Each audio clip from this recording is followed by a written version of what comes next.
Ahojte, po dlhšej dobe vás vítame pri ďalšej preskúmavačke. Dnes sa spolu pozrieme do obrovskej fabriky, kde sa kedysi vyrábal nábytok pre veľkú časť Európy.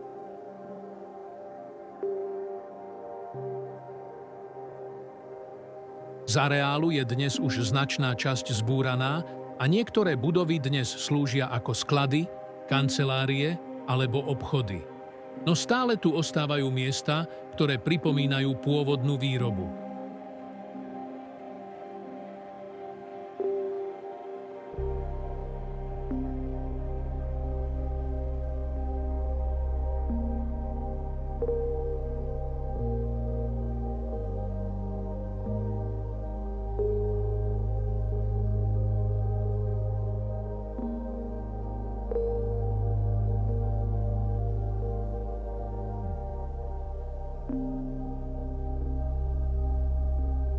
Ako prvé vchádzame do zvyškov kotolne. Dodnes sa tu zachovala obrovská pec, ktorá bola kedysi vykurovaná priamo odpadovým drevom z výroby. Práve tu sa spaľovali zvyšky materiálu, ktoré vznikali pri spracovaní dreva, a teplo z pece následne vykurovalo veľkú časť areálu.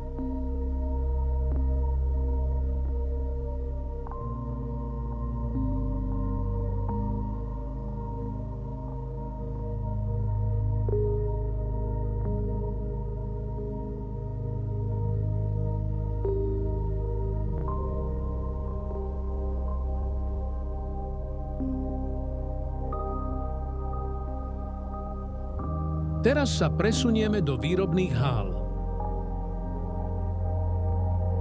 Do budovy vstupujeme cez pivničné priestory. Tak ako tu dole, aj väčšina budovy je dnes úplne prázdna.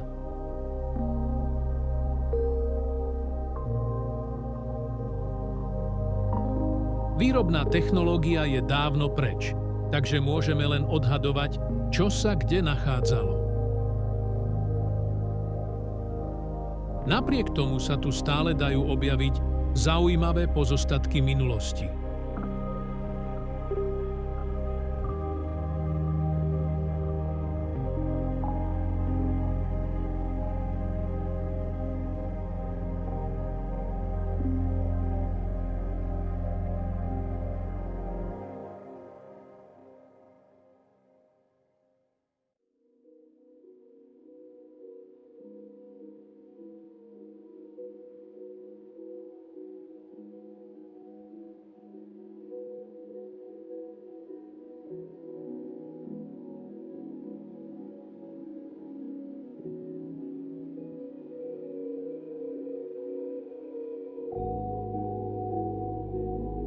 Narazili sme napríklad na starý vysokozdvižný vozík a okolo neho zvyšky nábytku, staré noviny a rôzne zabudnuté veci, ktoré tu ostali po odchode pracovníkov.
V jednej časti dokonca začala rekonštrukcia, no nikdy nebola dokončená a budova odvtedy len ďalej chátra.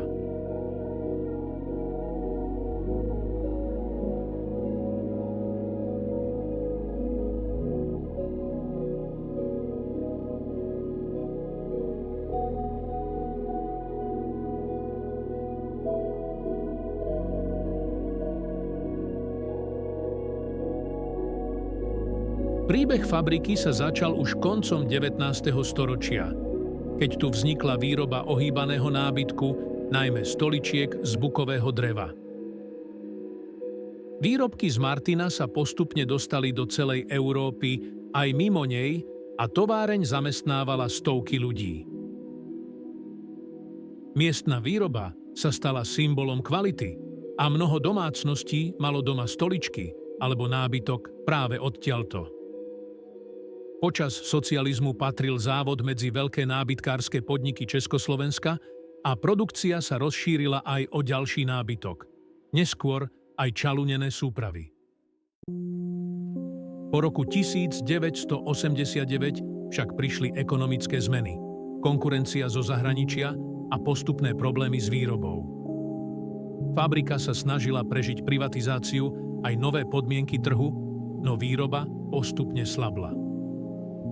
Definitívny koniec výroby prišiel okolo roku 2010. Odvtedy areál chátra a budovy pomaly miznú alebo čakajú na nové využitie.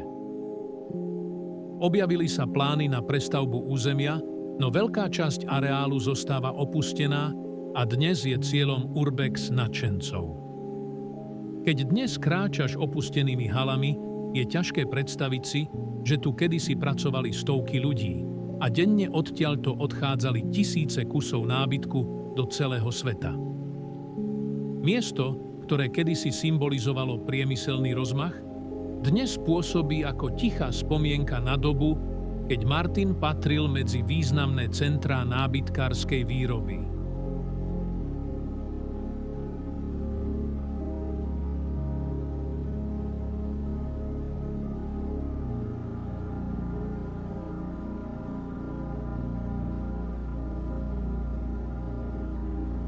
Počas prehliadky sme si všimli, že budova je na mnohých miestach značne poškodená. Steny sa miestami doslova mrvia na prach a celý objekt pôsobí veľmi nestabilne. Predstavy o nejakej obnove alebo záchrane tejto historickej stavby sú dnes už skôr len spomienkou na to, čo sa možno dalo urobiť pred rokmi. V súčasnom stave je jej budúcnosť viac menej jasná. Budovu tak pravdepodobne čaká už len príchod buldozérov, ktoré ju raz definitívne zrovnajú so zemou a z kedysi významnej fabriky zostanú už len spomienky a archívne fotografie.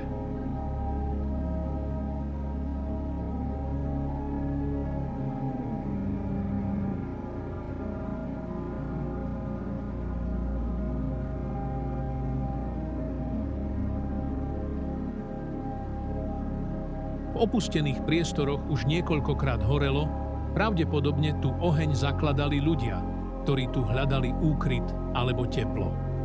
Dokonca existujú aj fotografie zachytávajúce jeden z požiarov z vedľajšej nemocnice.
Na záver sa ešte pozrieme na výhľad zo strechy a potom toto miesto opustíme.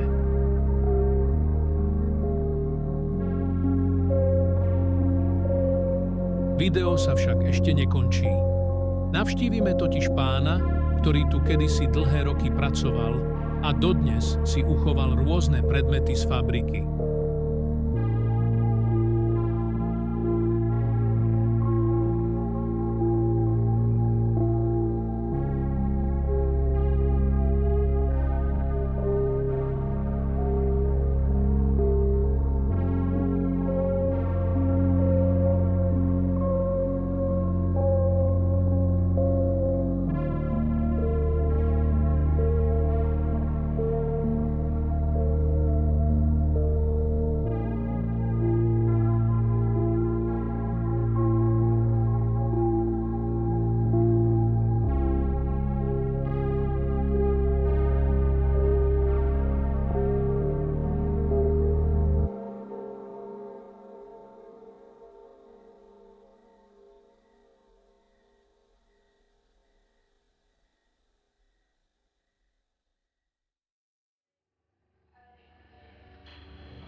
Vo svojej zbierke má katalógy, diplomy, certifikáty, historické knihy, fotografie, medaily a dokonca aj malé rádio, ktoré zamestnanci dostávali ako vianočný darček v posledných rokoch fungovania podniku.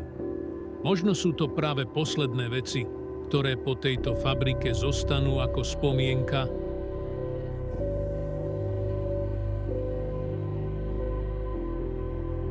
Vraj existuje, alebo skôr existoval, aj oficiálny archív fabriky. Nachádzali sa v ňom rôzne fotografie, dokumenty, predmety a ďalšie historické materiály. Tento archív sa však za nejasných okolností stratil. Podľa niektorých zdrojov ho má vraj niekto doma v súkromnej zbierke, no je možné, že časť z neho už skončila nenávratne vyhodená alebo zabudnutá niekde na smetisku. Ak je to pravda, ide o veľkú stratu, pretože práve takéto archívy uchovávajú skutočný príbeh miesta.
My sa s vami na dnes lúčime, ďakujeme za viac než 500 odberov, ďakujeme aj pánovi za nahliadnutie do jeho zbierky a vidíme sa pri ďalšom videu.